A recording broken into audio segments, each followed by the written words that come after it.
Happy anniversary. Thank you. बधाई हो, बहुत सारी शुभकामनाएं। मेरे भाई भाभी को किसी की नजर ना लगे राम जी की कृपा से।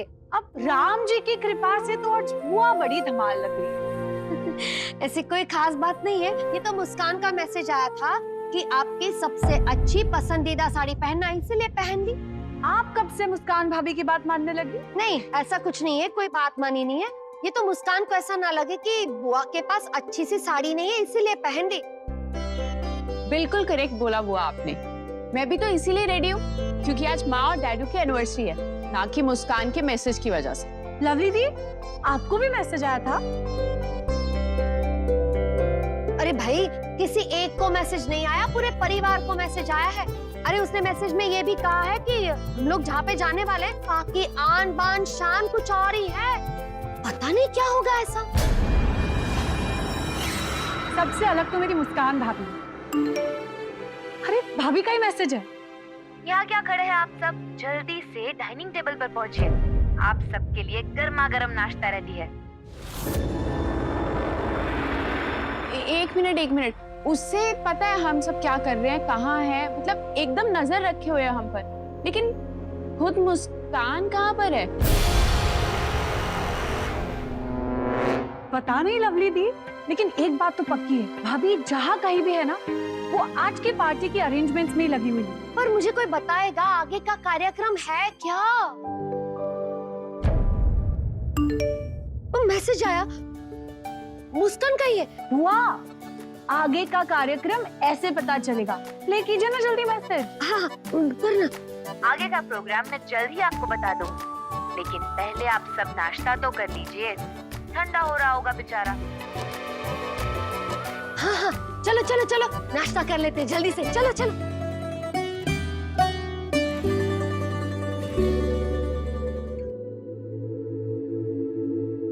माय गॉड, ऐसा इंतजाम, वो भी सुबह सुबह। ऐसा तो होटल के वेन्यू में होता है भाई। बंटी मेरे भाई, वेन्यू नहीं मेन्यू। अरे भाई, सालगिरह मुबारक हो माँ। थैंक यू बेटा। आपको भी। अरे किसी ने हमारी मुस्कान को देखा? हाँ देखा है ना, मेरा मतलब है सुना है ना, वो भी वॉइस मैसेज पे। ऑडियो मैसेज से क्या तिगड़म रह रही है मुस्कान, हमको भी नहीं बताया। अरे कम से कम हमको तो तैयारी में शामिल कर ही सकती थी। खैर, वो वहाँ सरप्राइज रेडी कर रही है और हम अपने सरप्राइज के साथ रेडी रहेंगे।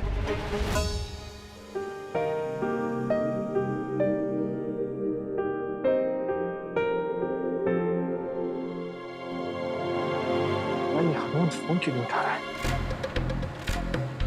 डॉक्टर को ही फोन करते हैं सारा।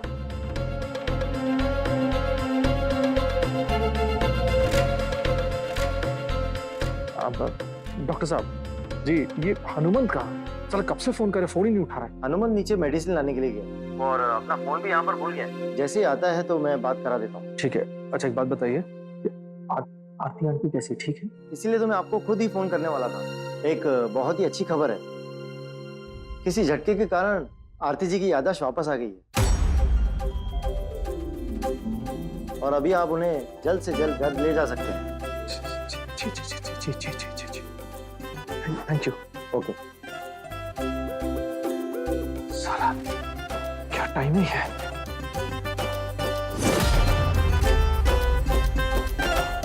सिंह साहब, आज आप सच कहेंगे माँ से और पार्टी में आपका सूरज ढलेगा। वहाँ मुस्कान की जिंदगी में नया उजाला होगा।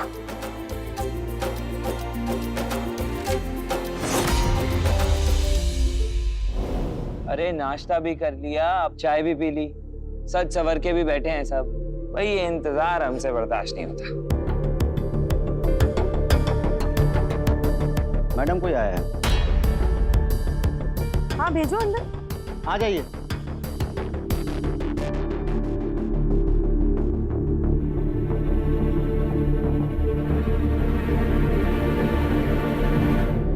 एक मिनट, वहीं रुके। ये मैन इन ब्लैक और वुमेन इन ब्लैक, देखिए क्या है कि हमारे घर में सेल्समैन और सेल्स वुमन की नो एंट्री है, मतलब प्रवेश निषेध है। इसने यू टर्न मारी और बाहर जाइए। चलिए चलिए। मैं चाहती हूँ कि सिंह फैमिली के लिए आज का दिन यादगार बने, क्योंकि कुछ जश्न ऐसे होते हैं जो माहौल नहीं जिंदगियां भी बदल देते हैं। शायद आज कुछ ऐसा ही स्पेशल होने वाला है, इसलिए मैंने अपने स्पेशल एजेंट्स भेजे हैं आप लोगों को लाने के लिए। अरे ये तो मुस्कान की आवाज है। इन एजेंट को तो देख के ऐसा लगता है कि मुस्कान भाभी ने किसी बहुत बड़ी इवेंट डिटर्जेंट कंपनी को ये काम सौंपा है। जीजू बहुत मजा आने वाला है। देख बंटी, पहली बात तो ये डिटर्जेंट नहीं, मैनेजमेंट कंपनी। और दूसरी बात जो ज्यादा इंपॉर्टेंट है, कुछ समझ में ही नहीं आ रहा है यहाँ पर हो क्या रहा है और आगे क्या होने वाला है भाई।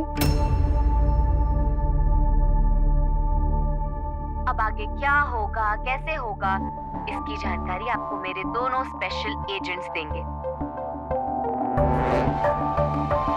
बस आप लोगों को इनकी बात माननी होगी बिना किसी सवाल जवाब के। खास करके आप रौनक जी, कोई सवाल मत पूछिएगा। मेरे ख्याल से आप सब लोग तैयार हैं। तैयार नहीं है तो तुरंत तैयार हो जाइए।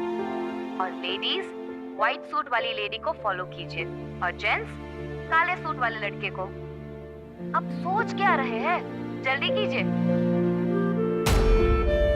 ये मुस्कान जितनी ही सीधी दिखती है उतने ही आड़े टेढ़े प्लान बनाती है। अब क्या सोच रहा है? ये सब तामझाम किया है मुस्कान ने, उसके लिए उस पर भड़कने के बारे में तो नहीं सोच रहा है ना? प्लीज रौनक, मैं नहीं चाहती तू फिर से उस पर नाराज हो या उसे कुछ सुनाए। क्यों डांटूं, क्यों समझते हैं? जितना वो कर रही है हम तो कभी सोच भी नहीं सकते। वहां चलिए काम करते हैं, आप लोग चलिए। चलिए गाड़ियां बाहर खड़ी हैं। चलिए हम आते हैं। चलिए चलिए।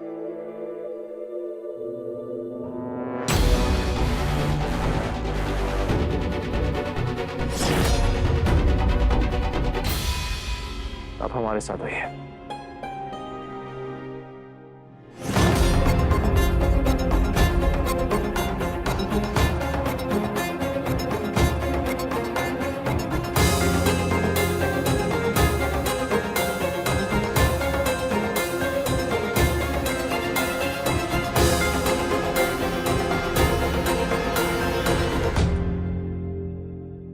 ये सोच रहे ना कि हम यहाँ आपको मंदिर में क्यों लेकर आए, क्योंकि हम चाहते हैं कि देवी माँ के सामने आपने जो वादा किया था आप उससे डगमगाए तो नहीं ना?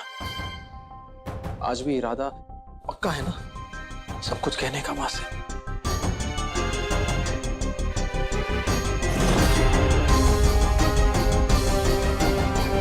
यही पूछना चाहते हैं आपसे बस। इतनी आसानी से डगमगाने वाला मैं से नहीं हूं। मैं जानता हूं बहुत बड़ा कदम उठाने जा रहा हूं, लेकिन अपने कदमों को और फिसलने नहीं दूंगा। हो सकता है बचवा कि ये मेरा आखिरी समय हो इस घर में। इसके बाद मैं शायद इस घर में कभी लौट के नहीं आऊंगा। तुम भी तो यही चाहते हो। हम क्या चाहते हैं नहीं चाहते हैं, बात उसकी नहीं है, पर हम सच चाहते हैं।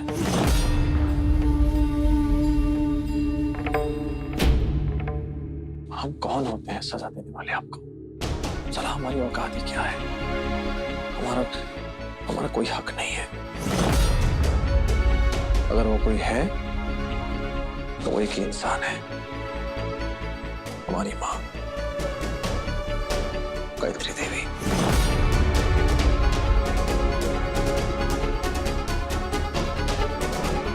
और सिंह साहब, भले ही आप हमारे साथ कभी जीवन में खड़े थे या ना,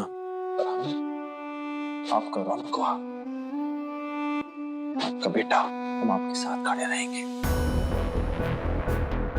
माँ जो भी सजा सुनाएगी तो हम इसे आते हैं। कंधे से कंधा मिला के खड़े रहेंगे, बेटी होने के नाते।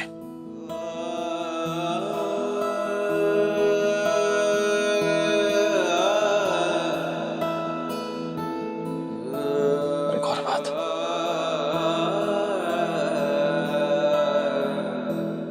आज साला पहली बार गर्व हो रहा है आप पे। गर्व हो रहा है बात सोच के कि कम से कम आपने मां को सच बोलने के लिए कदम तो आगे बढ़ाया, पहल तो किया आपने। और आज आप सच माँ को बता देंगे, बस हमें और कुछ नहीं चाहिए।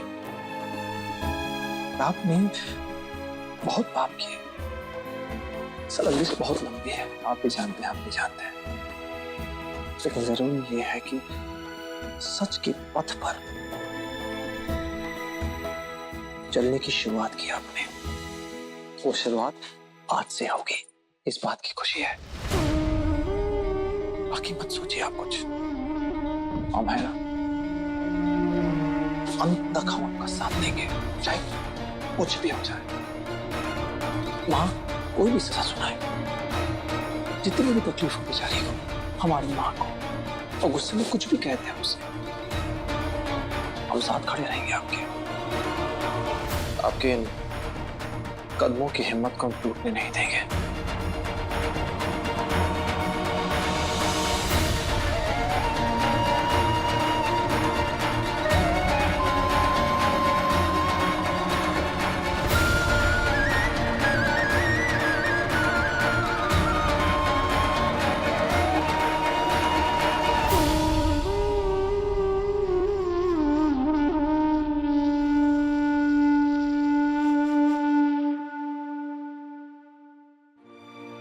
सिंह साहब, सालगिरह मुबारक हो।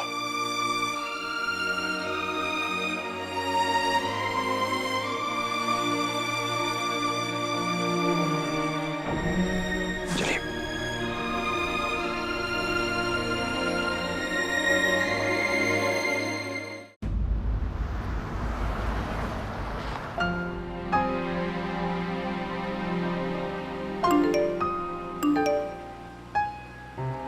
अब सरप्राइज पार्टी है तो सरप्राइज खुली आंखों के सामने प्रेजेंट नहीं किया जाता, इसलिए आप सबको अपनी अपनी आंखों पर पट्टी बांधनी होगी। पट्टियां सीट पॉकेट में आपके सामने रखिए।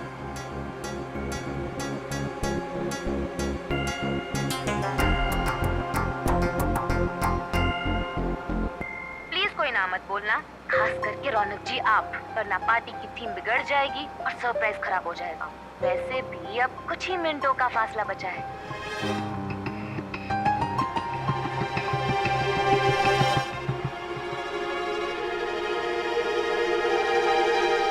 मुझे पता है कि सब ईमानदारी से मेरी बात मान लेंगे, लेकिन एक इंसान को आगाह करना जरूरी है। चीटिंग खोर रौनक जी, नो चीटिंग प्लीज।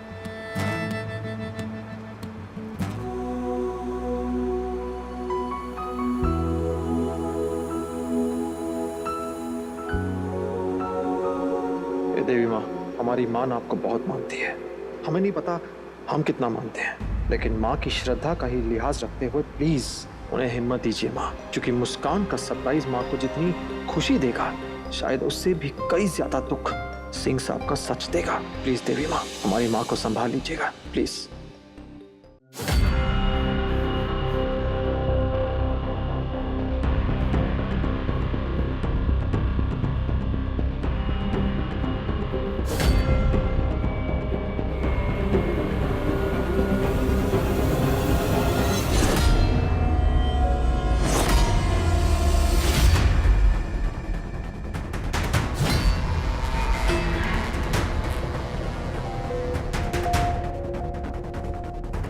बादलों के छटने पर ही अंबर पे चमचमाते सितारे दिखते हैं। हो सकता है आप लोगों को भी कुछ ऐसा ही देखने मिले जश्न की इस महफिल में। तो अगर आप लोग तैयार हैं एक शॉकिंग सरप्राइज के लिए, तो धीरे से अपनी अपनी पट्टियां खोल सकते हैं।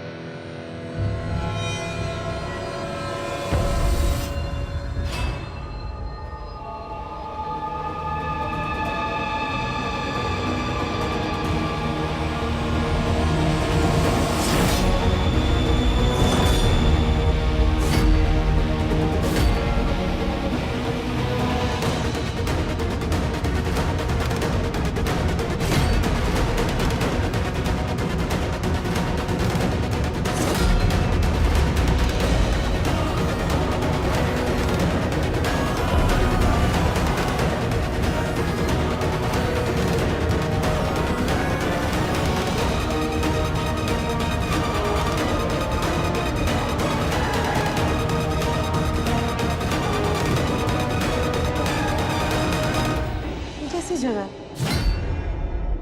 इतना वेट करा रही थी, ऐसे लग रहा था पता नहीं किस रिजॉर्ट में पार्टी करेगी। और ये तो मुझे कुछ अजीब सी जगह लग रही है माँ।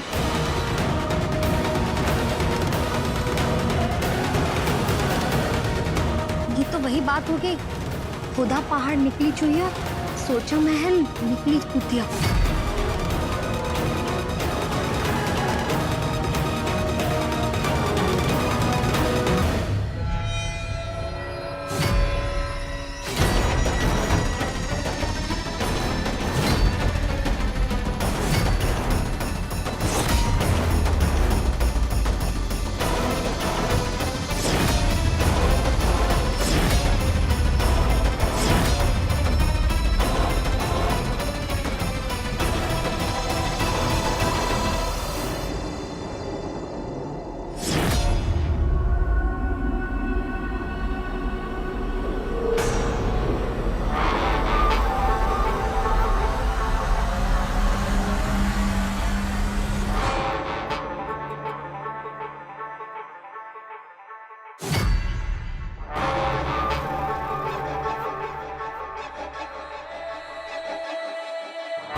ऐसी जगह बुला लिया मुस्कान।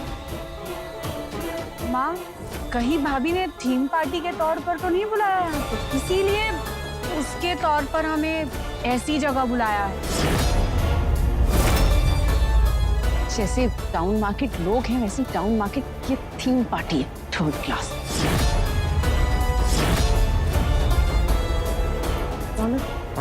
तुम ठीक जगह आए हैं ना?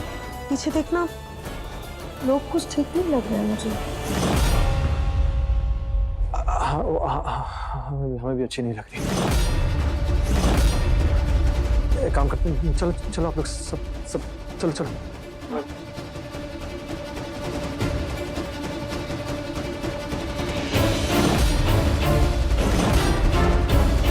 कुछ ज्यादा ही जल्दी सही और गलत का फैसला नहीं कर लेते आप रौनक जी?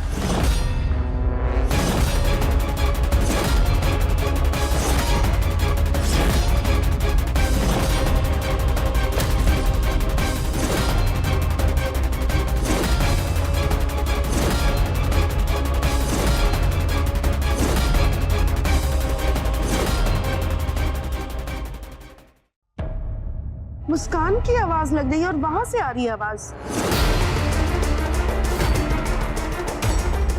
गलत तो आप कर रहे हो। जिनके लिए ये जश्न रखा है, ये अरेंजमेंट्स की है, उन्हें यहाँ से ले जा रहे हो।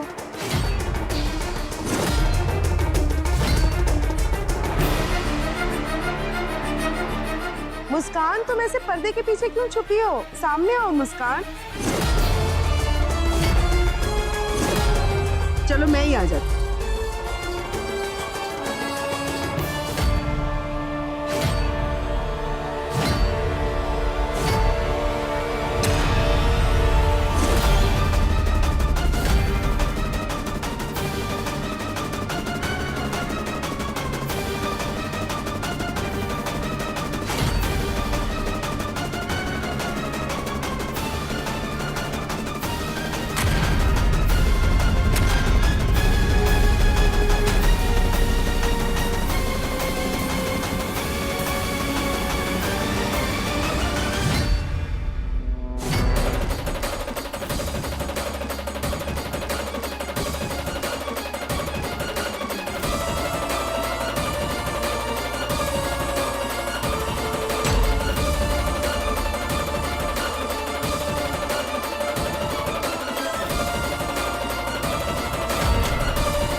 आप सब ऐसे चौंक क्यों गए? मैंने तो पहले ही आगाह किया था कि बादलों के छटने पर ही सितारे दिखते हैं। कहीं किसी ने दिन में तो सितारे नहीं देख लिए?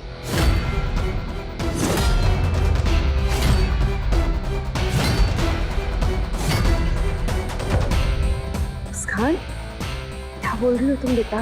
ये कैसा मेकअप कर रखा है तुमने? हाँ, क्या कपड़े पहने हैं तुमने बेटा? माँ, जैसे डॉक्टर सफेद एप्रन पहनते हैं, वकील काला कोट पहनते हैं, वैसे ही ऐसे जगमगाते कपड़े पहनने होते हैं।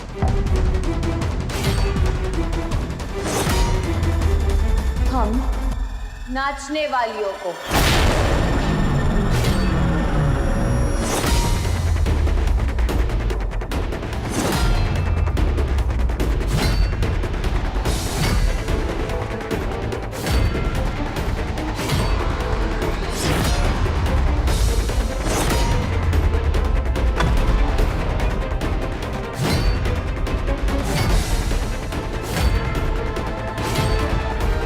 और अगर नाचने वाली हूं तो ऐसा ही मेकअप करूंगी, ऐसे ही कपड़े पहनूंगी। और नाचने वाली होने के तौर पे अगर मैं कुछ अरेंज करूंगी, कुछ सरप्राइज, कोई जश्न, तो वो कोठे में ही होगा ना।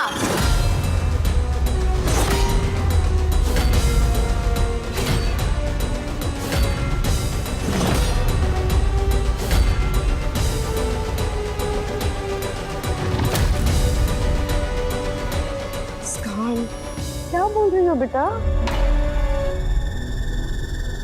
मुझे पता है तुमने और रौनक ने मिलकर ये सब किया है ना, ड्रामा। देखो मुझे ये सब मजाक अच्छा नहीं लगता मुस्कान। तुम मेरी बेटी हो, मेरे घर की बहू हो, ये सब तुम्हें मजाक में भी शोभा नहीं देता बेटा। बहुत ही भद्दा मजाक है। लो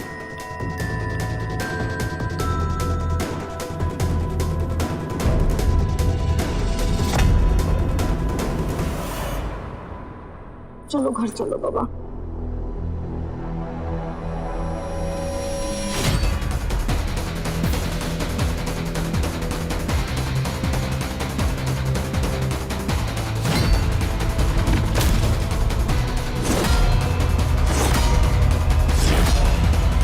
बदन को ढक देंगी, ये चमचमाते हुए कपड़े को ढक लेंगे, पर मेरी सच्चाई को कैसे ढकेंगे आप? क्या सच्चाई? ये सब सच है, मैं नहीं मानती ये सब।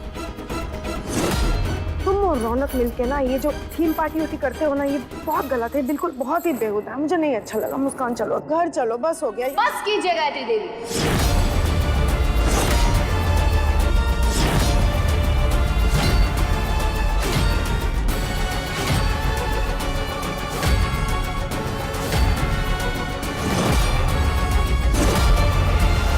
यही मेरा सच है और आप मुझे अपने सच से कहीं भगा कर नहीं ले जा सकते। मैंने भी कोशिश कर ली, पर यही मैं हूं, यही मेरा सच है और यही मेरा ठिकाना।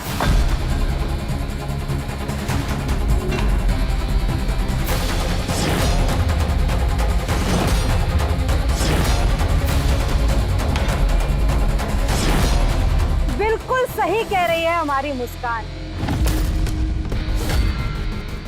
गायत्री देवी जी, आप जिसे अपनी बहू, अपनी बेटी का दर्जा दे रही हैं, जिसे अपने घर का मान समझ रही हैं, वो इस कोठे की सबसे मशहूर नचनिया।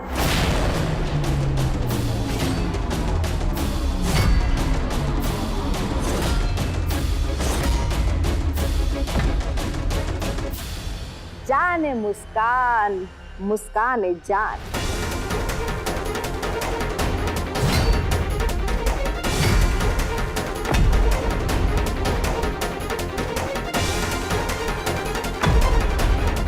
इसने कुछ दिन के लिए इस कोठे की दहलीज लांघ कर आपकी चौखट में क्या कदम रखा, ये कोठा तो बिल्कुल वीरान हो गया। पर देखिए आज इसके वापस आते ही कैसे ये कोठा जगमगा गया है।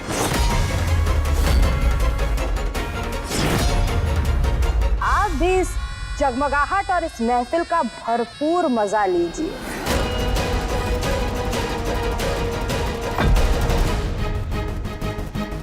अरे भाई जश्न तो बनता है, आपकी सालगिरह है,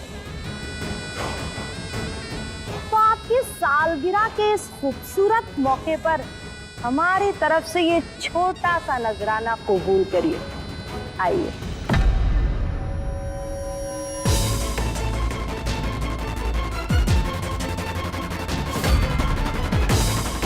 अरे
गिरी हुई हरकत, इतना बड़ा धोखा, इतना बड़ा झूठ।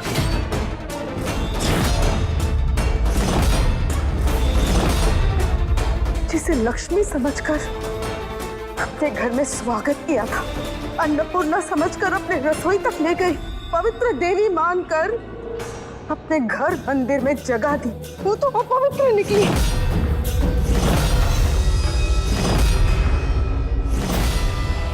बेटी पाला था मैंने तुझे, अपने बच्चों से ज्यादा प्यार किया तुझे, क्या नहीं किया तेरे लिए। जब कोई नहीं था तेरे साथ, मैं खड़ी रही।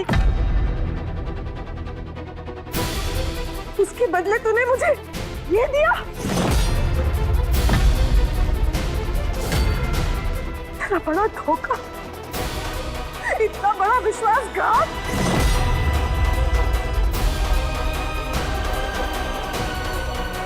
जिसने तेरी तकलीफों को अपना माना, अपना समझा, तूने उसी की भावनाओं को कुचल दिया। इतना बड़ा खंजर घोंपा मेरे पीठ पर। जी, जितनी मासूम दिखती है तो तू उतनी बेदर्द निकली। शर्म आती है मुझे, तुझ पर नहीं, अपने आप पर। तुझ पर भरोसा किया, तुझे अपने घर पर रखा, और तूने मेरा ये सलाह दिया। कितनी बड़ी पागल हूं मैं, कितनी बड़ी पागल। क्या सोच कर आई थी मैं? ये सोच कर आई थी कि अपना घर, परिवार, सब कुछ तुझे सौंप दूंगी।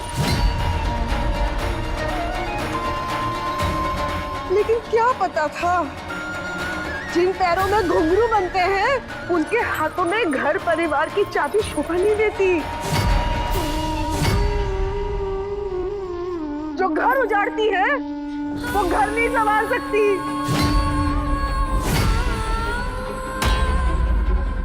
ये है तेरा सच। बोल।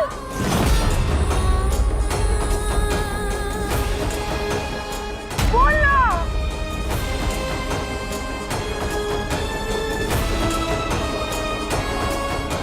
बोल, क्यों किया तूने मेरे साथ ऐसा? इतना बड़ा धोखा क्यों दिया मुझे? बोल, बोलते क्यों नहीं? बोल।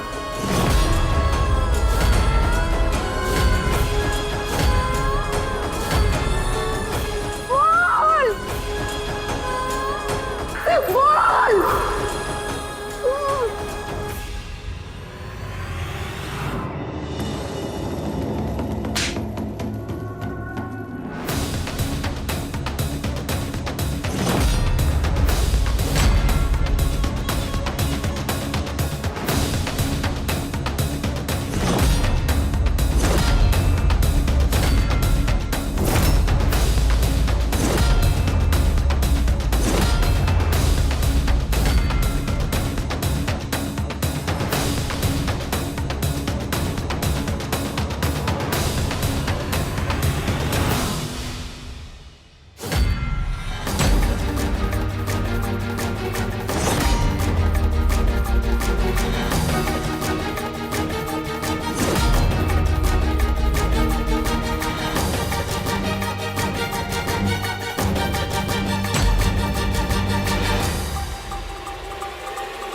माँ हाथ छोड़िए। अभी मुस्कान नाम मत ले इसका।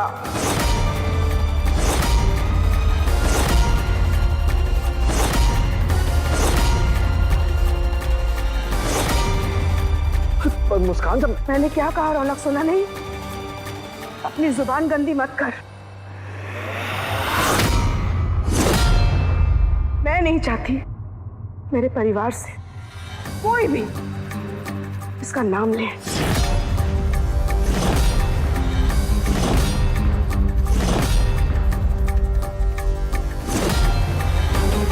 और अगर तुझे मेरे परिवार का हिस्सा बने रहना है तो आज के बाद तू कभी इसका नाम नहीं लेगा, कभी नहीं।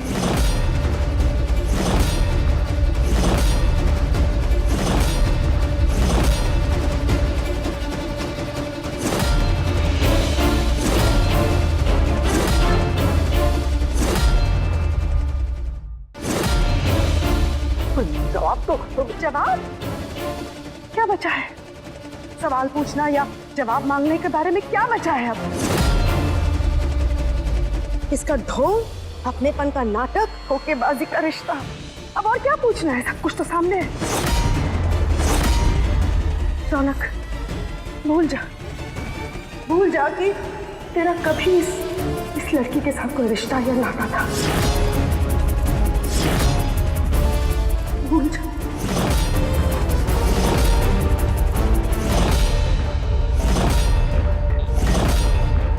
आज के बाद से इसका काला साया भी मेरे घर या परिवार के आसपास तक नहीं रहेगा।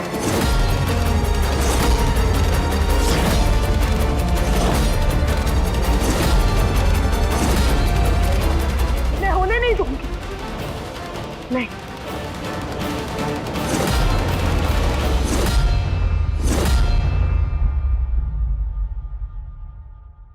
चल।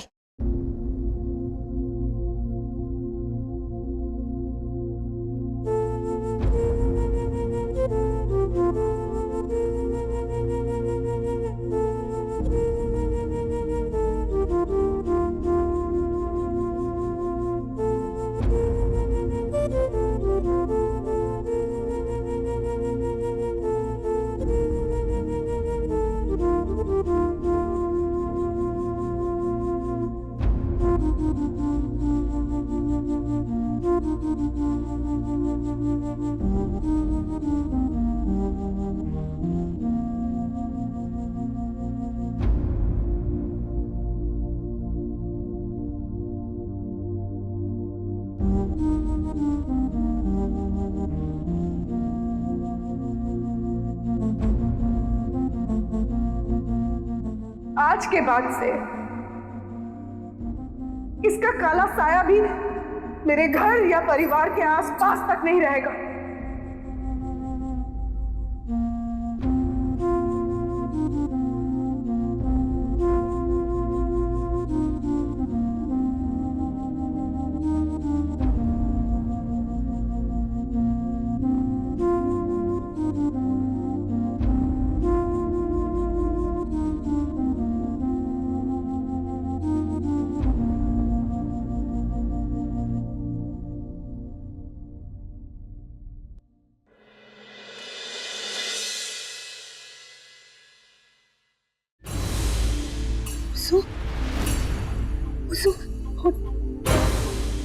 तू ठीक है ना? ठीक हूँ मासी। अब तो गिरकर खुद ही उठने की आदत डालनी होगी।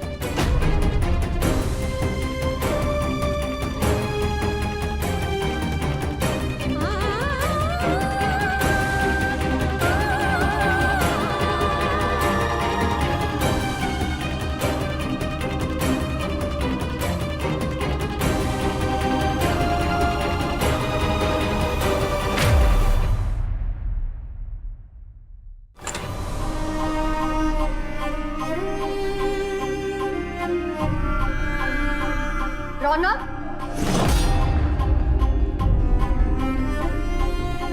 छी, तुझे शर्म नहीं आई बिटुआ?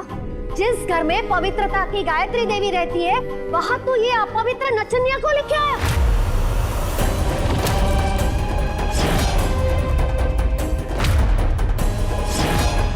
मुझे तो सोच सोच के घिन आ रही है, एक अजीब सी फीलिंग आ रही है। उस लड़की पर हमने इतना विश्वास किया, माँ तो अंधी हो गई थी उसके प्यार में, और उस लड़की ने क्या किया? हमारे घर को, हमारे घर के कोने कोने को, हमारे मंदिर को, हमारे किचन को, हर चीज को दूषित किया उसने, और ये सिर्फ तुम्हारे कारण हुआ है रौनक, सिर्फ और सिर्फ तुम्हारे कारण।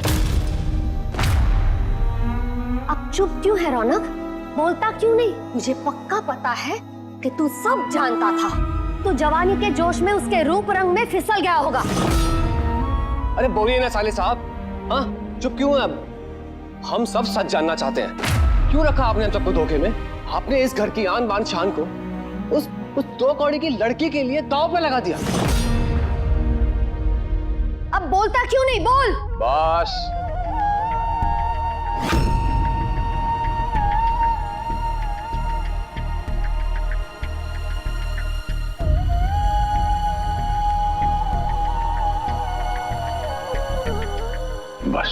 बस बहना, बस